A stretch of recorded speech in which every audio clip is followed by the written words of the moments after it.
M&E, or measurement and evaluation, or monitoring and evaluation, has been around for years, but we really like to emphasize the L at the end. And let's think about what that means, not just learning about what works, but also learning from mistakes. And that's really what this webinar is all about. But before we kick off, I'd really like to acknowledge the traditional owners of the land on which we're all standing, and acknowledge any First Nations people who are joining the call today.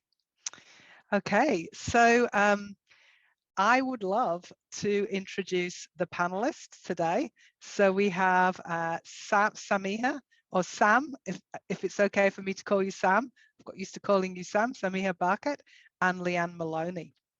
And in a minute, I'll introduce them fully, but just so you know who I am as well, I'm Dr. Jess Dart. I'm the founder of Clear Horizon Consulting.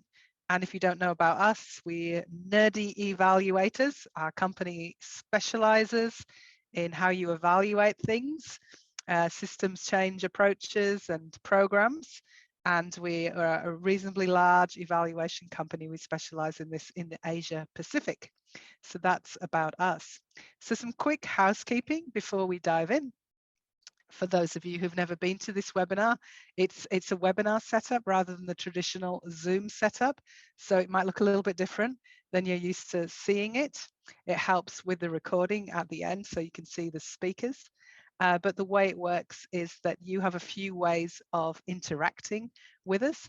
One way is if you want to raise a question, you can put it in the Q&A box at the bottom, and you can look at those Q&As, and if somebody else has raised a question that you like, you can upvote it, and then we'll make sure we answer the ones that get, if there's a lot of questions, we'll answer the ones that get voted up. There's another way of interacting with us, as in a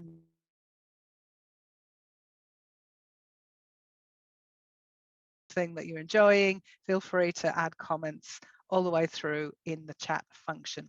Now, it is being recorded, but we can't see your faces. You'll only see our faces in this particular Zoom format, and it will be available for others afterwards, or if you want to watch it again, you can watch it again. So that's there for you. Okay, now let's get on to our panelists today. So let me start with Samiha.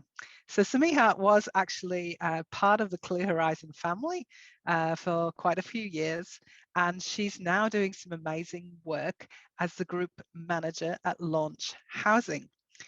She's an experienced development professional and has worked both for the private and the not-for-profit sectors with over 15 years of work throughout the Asia Pacific. So Sam worked internationally as well as domestically. And she specializes in MEL, measurement, evaluation and learning, and strategy development. She's got a particular emphasis on adaptive management, which is very closely related to what we call the L in MEL. So welcome, Sam. And just so that we can get to know you a bit, I've got a little question, a warm-up question for you. So if you could tell us about where you grew up and how that has influenced what you do or who you are today. Thanks for the introduction, Jess, and thanks for having me on the panel. It's really exciting to be here and talk about failures. For I think a change, we always focus on things that go well, not necessarily learning from what doesn't go so well. But a little bit about myself. I grew up in Bangladesh, but I haven't lived there in over 20 years now. I've been living and working across different countries for over the last 20 years. I, as Jess said, have been working in international development or global development for pretty much most of my career, and I've been doing more domestic consulting work now. I've been really fortunate to have had different roles in this space, so starting from business development through to managing large programs and playing both an internal and external M&E role. And I think this combination of growing up in Bangladesh and the different roles I've had has given me a good appreciation for the teamwork and bringing everybody along in the journey and the importance of that to get really good outcomes. And if I look back sort of through my career, the common thread for me has been seeking out programs and working with organizations who are supporting vulnerable communities, whether that's in Australia, Papua New Guinea, or in Bangladesh. Fantastic. That's great, Sam. So we'd love to hear more about that as we ask the questions. And for those of you on the call today, Sam can speak to the working as an internal evaluator, working internationally, as well as sort of being more of a implementer from project management all the way through, isn't it? You know how organizations work. Yeah, and you've done it from different sides. Fantastic. So I'd like to introduce the second panel member, the person I know very well, Leanne Molony, who's one of the directors and partners at Clear Horizon. And she's actually working as the group director for one of our business groups that focuses on, we call it Sustainable Futures, and it covers the environmental and climate change aspects of our work. And Leanne brings an absolute wealth of knowledge and insight in how MEL can be used as a strategic tool for improving program effectiveness. And Leanne's also, she's got to be one of the best consultants I've ever known at terms of really understanding needs and clients and scoping. So it's really lovely to have you on the call today, Leanne. And I'd love to start, we'd like to get to know you a little bit. If you could tell us a bit about where you grew up and how that's influenced who you are and what you do today. Thanks, Jess. It's great to be here.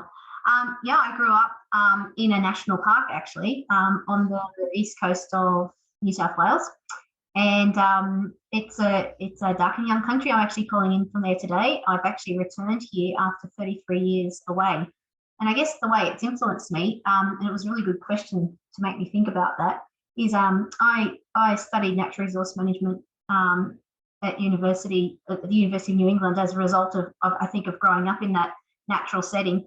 And I think it's sort of come full circle. I started off with natural resource management consulting, learned about program evaluation in that consultancy, and then joined a consultancy that only does evaluation, which is Clear Horizon, and went into more management there. As you know, spent 5 years as the managing director, and now I lead the Sustainable Futures team again. So I sort of come full circle, and the other part of that full circle is coming back to live here after 33 years. And I think the way that has influenced me as an evaluator is very connected to the landscape and to nature, and that keeps you grounded. And I think keeping your feet firmly on the ground and staying grounded is a really important way of keeping your head in this messy, complex space that we work in. Staying grounded. That's really interesting. Let's see if we can pick that up in your answers as we go forward. Okay, well, let's move into this session. But before we sort of dive in, and I've got some questions for you, as you know, I'd just like to sort of frame it a bit in what we're talking about today. So we're talking about MEL mistakes. So what do we mean by that? So, and I'm focusing on the L in MEL, so measurement, evaluation, and learning, and what we really mean by learning. And we can often talk about, oh, we learned that this worked, this was fantastic. But I often think that the really interesting insights come out from what doesn't work. So that's what we're really zooming in on today. And so sometimes people call this strategic learning as well, learning about what aspects of your strategy work and don't. And I guess it also signifies a shift of moving from maybe a bit more of a technocratic approach to M&E, which is probably maybe more about reporting and accountability that some people get stuck in, and how you can shift to a sort of culture of seeing mistakes or even failures, seeing them as a way of powering future success. So that if that doesn't work, it's like, wow, this didn't work. What is that telling us? How can we improve this? How can we get more outcomes? And it's actually a valuable resource, so that mistakes are an asset, something useful rather than something to be feared. So that's what we're trying to talk about today. But I think we're also talking at two different levels. So we're talking about embracing failure in terms of how organizations can embrace failure and using mistakes to power success and further outcomes. And some people call it failing forward, yeah? But there's another part of it as well, and that is the part that we actually play ourselves as evaluators. And, you know, we're all part of this system, aren't we? And you know, evaluation can be a force for bad as well as good. and it can actually hold problems in place. So sometimes the way we work as evaluators can also contribute to problems. So I'm also interested in the actual role of evaluators and how we ourselves show up as MEL practitioners, and how we can show up as learners as well. So there's two aspects, the organizational learning and us learning as well. So let's get stuck in then. So I would like to start with you, Leanne, if that's okay. So I wondered whether you had an example of helping shift organizations, as I said before, from that sort of technocratic focus on reporting and accountability more into the, learning orientation. Yeah, I've been reflecting on this a bit more since I thought about the original example yesterday. And what I noticed about the organisation I was working with is they actually had a really strong learning mindset. So they didn't not have a culture of learning, but they weren't applying it to their way of approaching impact evaluation. So they had this sort of artificial separation of we do all this really developmental thinking about our processes and our principles, and we bring this real learning mindset to that.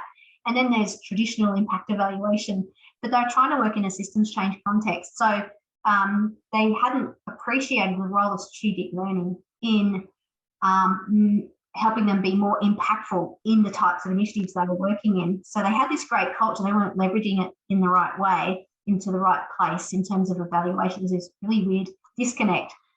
So it's great because I've already got a learning mindset. It was just about helping them understand that they didn't need that kind of impact evaluation. They needed to bring this kind of strategic learning to their impact. So can I just double in on this a bit? So what you're saying is that they already had the right mindset, but they weren't really using that to make more impact, to make more outcomes. They weren't going, oh, I'll chop that off, do a bit more of this, do a bit more of that, and we'll get more results. They were seeing it more as just a culture of, were they?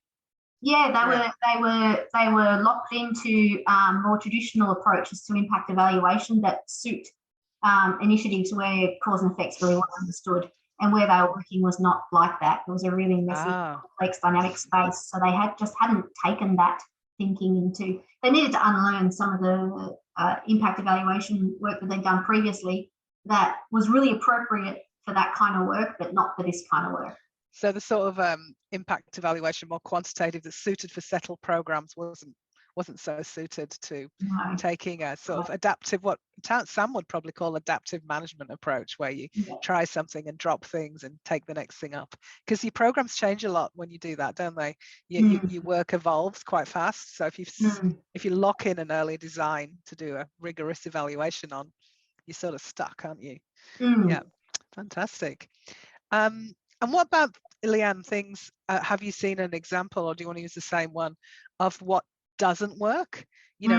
What doesn't work in this space for organizations? Yeah. Well, I guess I'll think about, if you don't mind me saying, what worked in terms of me helping them make that shift, which was still a significant shift, even though they had a good culture around learning, is that was gently opening their eyes up to and helping them understand they had to unlearn the way they thought about impact evaluation and the way they thought about impact. So they've done so much work on their impact evaluation modules and methods and approaches, and they're really irrelevant and not fit for purpose for the space they were working in. And when you see all that work that's been done, and they just wanted to keep adding more tools in and more tools. If we had another tool, it would work, and it wasn't that. They had to get rid of a lot of stuff and come back to something fairly simple. And so building the trust with them to help them kind of unlearn a bit of that, and for them to sort of accept that they had been going down this path was pretty important. So taking them on the journey, there's a few champions who are really, really open. And I think because of their learning mindset, they were like, as soon as they started to get exposed to different ways of thinking about this, they started to get really, really on board with that. I think another thing is engaging the right people at the right level in the organisation who actually have the mandate and can support a shift from those forms of impact evaluation to this way of thinking about impact, and for people to feel like they've got their backs, they've had their back on that. I also shared a lot of papers on the role of strategic learning in systems change initiatives and so forth, and help them really understand the literature. They're real nerds, so understanding the literature really helped them. I'm sure some of our audience would love to know more about strategic learning. Maybe we can drop them some links in at the end of this. Yeah. But what I'm hearing is like almost like unlearning, but I also hear like almost uncluttering as well. Yep. It's like if you got to, I see that all the time, people wanting to have like, oh, this method and that method. In fact, just an obsession with tools and methods, like let's use this method and that method and this method and that method, and then getting slightly overwhelmed. So maybe it's a decluttering, and the second one was unlearning. Yeah, it's very interesting. Oh my goodness, yeah. Yeah, fantastic. So Leanne's speaking from a sort of perspective, if you haven't picked it up, of coming in as an outside consultant. So let's hear from Sam. Hopefully, I don't know if you can talk about an internal example of where you've worked as an internal evaluator, and what have you seen that has worked and didn't in terms of shifting an organization from that slightly more technocratic to a more learning approach where mistakes can fuel learning. What's worked? Let's start with that. Thanks, Jess. Or what hasn't? I think that both are important. Just reflecting on what Leanne was talking about in terms of taking it a bit differently, looking at impact evaluation from a different angle. And I think my experience both externally and working as an internal M&E resource has been quite similar. So the organization that I was working with had the really strong interest in learning and using learning for understanding what's working, what's not working. It's just that they did not have maybe the right platforms and the facilitated process of how they could use just some easy ways to embed learning in their everyday day-to-day work. So one of the things that I've tried to do with organizations and programs that I've worked with in the past and previously is to really embed and demonstrate the importance of, or the value of MEL as a program management tool, as an adaptive management tool, and a risk mitigation strategy. So you can understand, you don't have to wait till a final evaluation to understand how your program's traveling, what's working well. We're all working in resource constrained settings. So if we know something's working well, we want to do more of that. And if something's not working as we had planned, let's look at why and, change course or add some mitigation strategies as we need to do. So I think my role has been through internal advocacy with teams to really reiterate and underscore the value that MEL has in day-to-day program management and learning.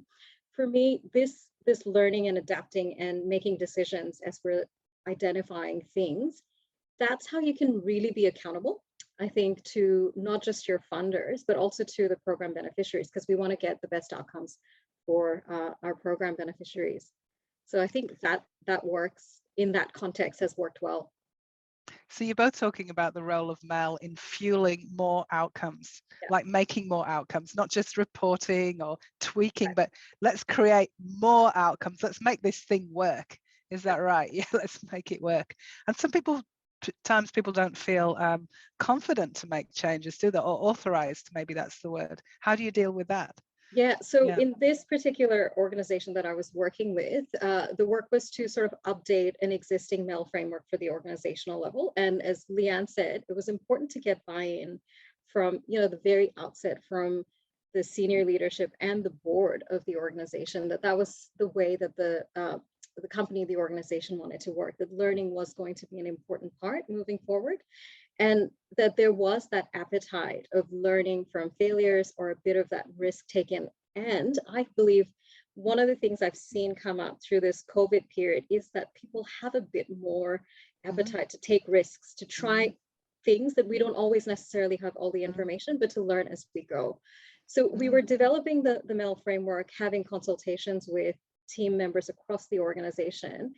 And what became clear doing that was they needed to see how their feedback was being incorporated into this MEL framework. So we were actually evaluating the MEL framework as we were doing consultations.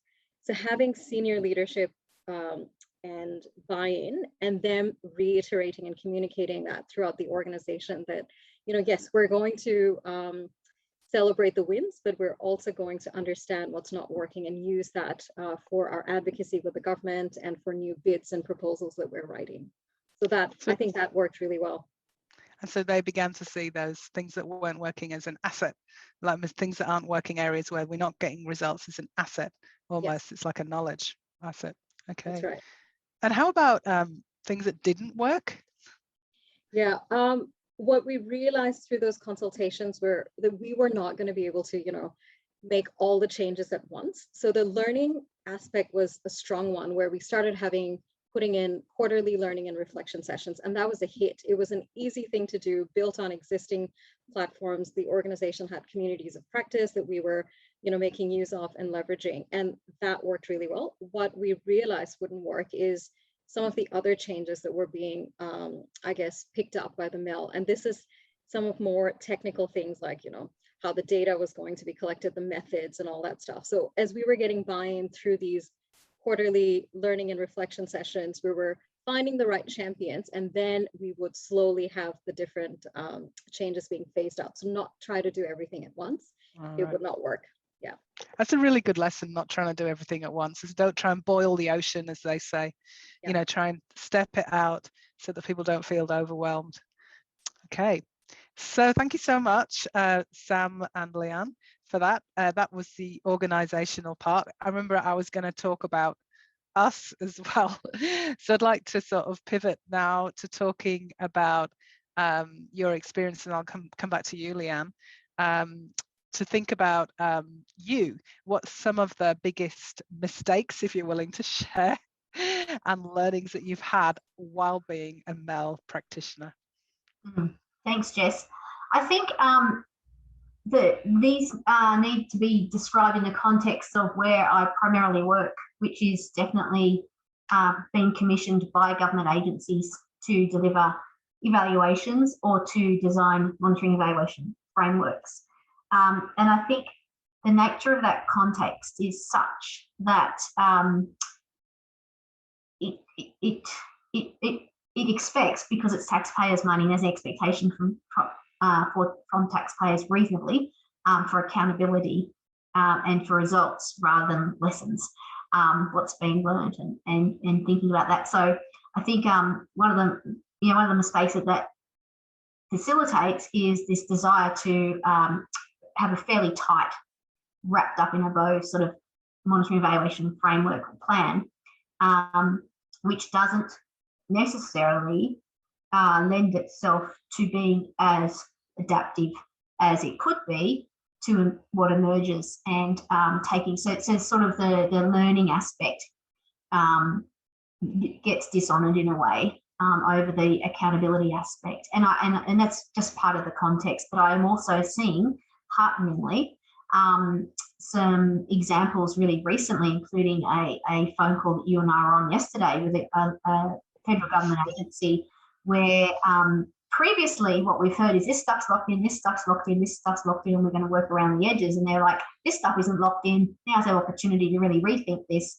And so that opportunity doesn't come along that often in government, especially programs that have been around for a very long time and systems that are set up for that. So I got really excited in that call to hear the openness around that. But I think, in general, government context, there's varying levels of scrutiny, sometimes really highly political programs, and necessarily the weighting of the monitoring evaluation frameworks is definitely towards the accountability over the learning side. And there's a reticence and a caution, hesitancy to really embrace what learning could look like, and to see that doesn't come at the expense of accountability. So I think, jumping in and wrapping things up too tightly is the mistake. So that's the mistake you made, was jumping in too quickly. So what would you have done differently? What do you wish? It's not jumping in too quickly. The mistake I made is I think I didn't call that out as early as I could have and as strongly as I could have. I think calling it out and making people feel safe to actually focus on learning as much as accountability, without accountability being the sort of default, is something that I'm getting better and better at doing. It takes a bit of bravery, doesn't it, to almost step out of your brief and challenge a client and say, do you really think you got the right balance here? Yeah. And you can see people regretting it down the line, can't you, when they build a really technocratic mail system, which is all just about reporting. And what a missed opportunity. And people can feel it eventually, can't they? And if only we can step up and name it a bit more. And that's been really hard, is that I've seen that happen. They're kind of locked into something now, and I'm partly responsible for that. And yeah, it's not a great feeling. And so, but the great thing about it is that we are an ongoing MEL partner for that organisation now. So I've been able to have some very frank conversations with the executive director and give, I've been able to give her permission in a way to just hold it a bit less tightly, to hold it a bit more lightly, and sort of in her corner, coaching her on how to do that, coaching her on how to ignore the locked in bits of the framework that I developed for her. Against a brief, no doubt. Against yeah, a brief. Exactly. Yeah, wow, that's very brave of you to share that. Thank you, Leanne. And maybe that's the solution. And that I have seen more of this. I don't know if our audience have too, of more MEL partnerships or evaluation partners or learning partners. It comes with different names, and that's a lovely new sort of arrangement where you sort of go on a longer journey and you get permission to speak up as an evaluator more often, more verbally sometimes, than being a bit more of that critical friend role. Yeah. Let's switch to Sam. So Samiha, how about you and personally some of the mistakes that you might have made? Yep. And just picking up on that point of that ongoing relationship is so important, because as you pick up the mistakes or the changes, then you can actually be there to work through those with the program teams. And that's something I'm enjoying as an internal evaluator, I would say. One of the mistakes that I made in MEL, starting off in this, was trying to do too much with the MEL framework. So this was for a program, a really ambitious program in the international development context in Southeast Asia. And we were tasked, I was part of a team, we were tasked to develop a MEL framework for this program. And at the time, we did the consultations, and as Leanne was saying, there were always, these political pressures on showing accountability and reporting and having certain things that the program had to report on, certain criteria and indicators. So we developed this beautiful MEL plan that we thought at the time looked fantastic. We had identified every piece of data, indicator, information that we thought would be really good to collect and to share. Fast forward 6 months, what became very clear was, as they say, a lot of data, not enough information. So the program ended up collecting a lot of data that they weren't necessarily using to make decisions and to understand progress. And the other thing that became very clear was, because it was such a small team, that they couldn't continue to do that. Like, it would be very difficult for the team to continue to collect all that data, to really collate and then analyze and understand that. And the team didn't necessarily have all the monitoring and evaluation skills that you would need to really implement and operationalize that MEL.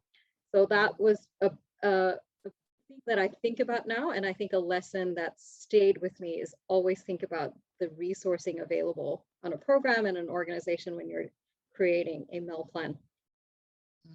That's very good. It's very topical. That example of like building something that's a bit too big for, I actually think it's very common mistake, Sam. And I think that it's almost a human thing that we like to build things that are very comprehensive, and we're not very good at being proportional. And that idea of going, what's the budget, what's the capability, what's a light approach that would work here?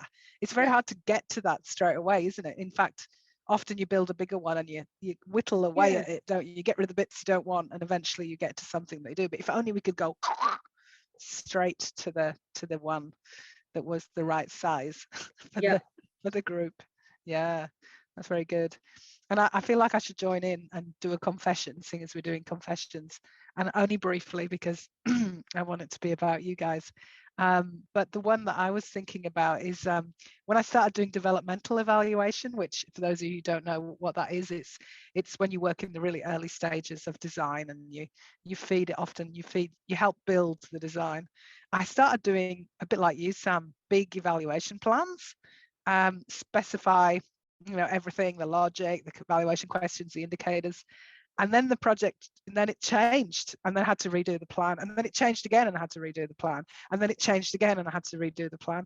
I used all the budget for the evaluation, all of it, on planning, and didn't do. And I was like, that's when I stopped and went, oh, I think I'm going to have to change the way I do this. I'm going to have to get rid of these big plans. So I've stopped doing big plans since in uncertain contexts. I've started doing concept notes instead. So, and they don't, and the great thing is when they change, they stay pretty durable and only nut out the detail when needed. That's been one of my strategies, but it was very embarrassing and to learn that I'd spent all the budget just on planning and not done any evaluation, not collected any data. Yes, that was not a good moment. There you go, but it was a lesson. All right, so I think we're now moving over to the question time, and we've got one rather long question. Maybe I'll just try and simplify, and we can maybe use it all. But in reference to unlearning, Leanne, what are your thoughts of not doing an evaluation of a program? Is there a time that you would say no to it, or you would advise a client not to do the evaluation? What's your thought of this? About this? I think it's a really great point. I think it's Denise who made that point. Danica, sorry. A really great point. And yes, I think there's a default that we have to evaluate. And I often talk to clients.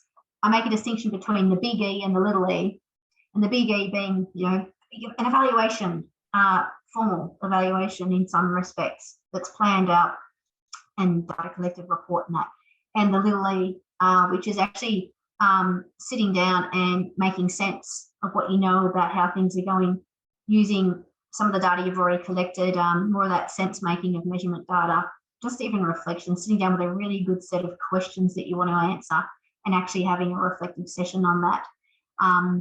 And so I think there's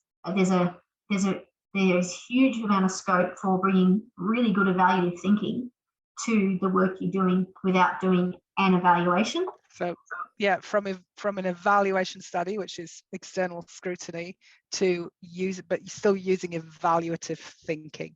And that's the domain of developmental evaluation as well, isn't it? But of course, we can apply that in an organizational context too. Yeah. The other point that Danica's made in there is it's around, not feeling it's fair to evaluate partners who are testing something new. And that's the point, is that there are methods of evaluative thinking that are very appropriate to when you are testing something new. And it's not about proving something, it's really about the learning, and it's not about people being held accountable for things not working. So you can't know if it's going to work. So I think there's that element of it as well. Mark Cabbage talks about accountability for learning, doesn't he? Switching the concept of accountability from accountability for doing what you said you would to accountability for learning, for trying and learning and testing. And I think that's a beautiful sort of concept. But then you probably need to document your learnings as well, to share them, to have transparency too. Yeah. Anything you want to add in there on this conversation, Sam, about maybe choosing not to do an evaluation or making a call that it's not the right time? Yeah, I couldn't agree more with Leanne. I think for me, an end of program evaluation or even a midterm evaluation is almost too late to understand what's working well and not on a program. And we really need to bring in that evaluative thinking in the ongoing monitoring and understanding, how a program's traveling. And I feel like my first question would be, what is the purpose of this external or purpose of the evaluation? Is it to get additional funding? And if this is something that's important to, for example, a government, sometimes they will ask for an external evaluation that, internal evaluations wouldn't cut the case in that instance. But again, what is the purpose of the evaluation? And if we have a really practical and adaptive M&E system set up where we are doing this regular reflection and looking at the data, looking at the stories, bringing all the pieces together to understand how the program's traveling, I think it's very possible that we wouldn't need to have a full external evaluation.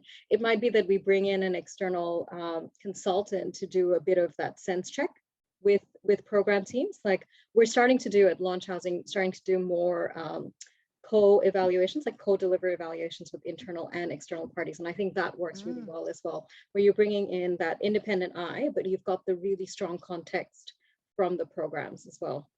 Sounds fascinating. Great. And I've got a couple more questions here that came from the run up to this webinar. But panel people listening in, participants, feel free to add some more questions. We've answered the ones that are there, so we're looking for some more. If you have any, please feel free to add them into the Q&A. But some from before the webinar began was, so let's imagine a scenario, Sam, maybe, where you do an evaluation and it's quite negative, and it shows that the program hasn't been successful or hasn't achieved its outcome. How do you then work from there to get buy-in and to seize that as an opportunity, not just as a feeling of being beaten up? Oh, you're on mute, Sam. Sorry. I was just thinking, like, I'll go back to that learning is don't wait till a final evaluation to know if your program's working or not. Do this ongoing reflection with your program teams and the key stakeholders, who is, in many cases, a funder or a donor or a government department. So bring them along, have the conversation early if, there are challenges that are coming up, and ensure that, they're part of coming up with and identifying solutions or areas, next steps of how we can mitigate against some of these issues or challenges that are coming up. As an internal evaluator, one of the things that I try to do with my teams is to have a no surprise policy in any of the progress reports or quarterly updates that we do. If there are issues, we've already discussed it with the key stakeholders, and then it goes in a report. If it is that we are finding through this ongoing monitoring or an evaluation says that the program isn't achieving what it's meant to achieve, my question is, what went wrong and why? So is it all of the program? Is it the whole program? Are there aspects of the program that's worked for some cohort or some people in some, in certain conditions? So to understand, to delve a little deeper on the why. Is it the design of the program? Is it the resourcing? Many times it's the process, the governance and operation systems, the implementation issues that don't always get picked up in outcomes evaluation, which is why I'm a big fan of process evaluations. So to understand, what didn't work and why. I think, Jess, you said this in the very start, is when we know that something isn't working, we're sitting on a wealth of knowledge of what not to do next time. So if this is a program that we want to seek additional funding for, we can really sit with the the stakeholder to talk through the model that works from the evidence, from the practice knowledge that we've got, and redirect funding. Funding is almost always limited in areas that are going to be more effective. So let's not recreate and do the same mistakes again, and come up with a model or a program that will work under the conditions that that we're finding from the evaluation or the data. Excellent. And I'm realizing that we're nearly at the end. We don't have any more questions, but there is one more outstanding question. Maybe Leanne, how do we work to avoid the inertia of MEL systems becoming single loop learning machines and make our organizations more responsive to new ideas and changes in the field? And like, let's face it, changes in the context. Like, look, we've been through this pandemic. We don't seem to work in static environments anymore. So change is all around us. So how do we harness that, the learning we've had through the pandemic? Yeah. Well, avoiding that inertia, I think people aren't even aware that MEL systems can be more than a single loop learning machine. I think most people who've got experience with monitoring evaluation, as we say, we have that saying that M&E evaluation grew up in the projects, and so they're very used to thinking at a very specific project level. So from an M&E perspective, so I think just helping people be aware and understand that what they may have been traditionally exposed to as a monitoring evaluation system, and what adding the L in looks like, and that it can be quite simple and elegant and very impactful. But I think at the end of the day, it's a change management piece. It really is a change management piece. And there's some really great, it's a cultural thing about having a learning mindset and actually thinking about the second and third loops of learning. So, and there's a great resource, I think we should also include this in FSG, and I think it's Canada did the great tool on, it's called the Readiness for Organisational Learning and Evaluation. You can assess your organisation and where they're at in terms of their learning mindset and how ready they are for learning and evaluation. And I think that's a really good diagnostic tool to help people think through where the culture is at, where they might like it to be. Fantastic. And we might have to call it a day, but there were some resources that came up. So we'd love you if you could share those resources on, I think it was strategic learning, Leanne, and also this assessment tool. And I hope participants enjoyed this webinar. We certainly had a good chat here. And I hope that you have a lovely day, and we'll say goodbye now. And thanks so much to the panelists. Thank you, Sam and Leanne, for a great chat today. Take care, everybody, and bye. Bye. Bye.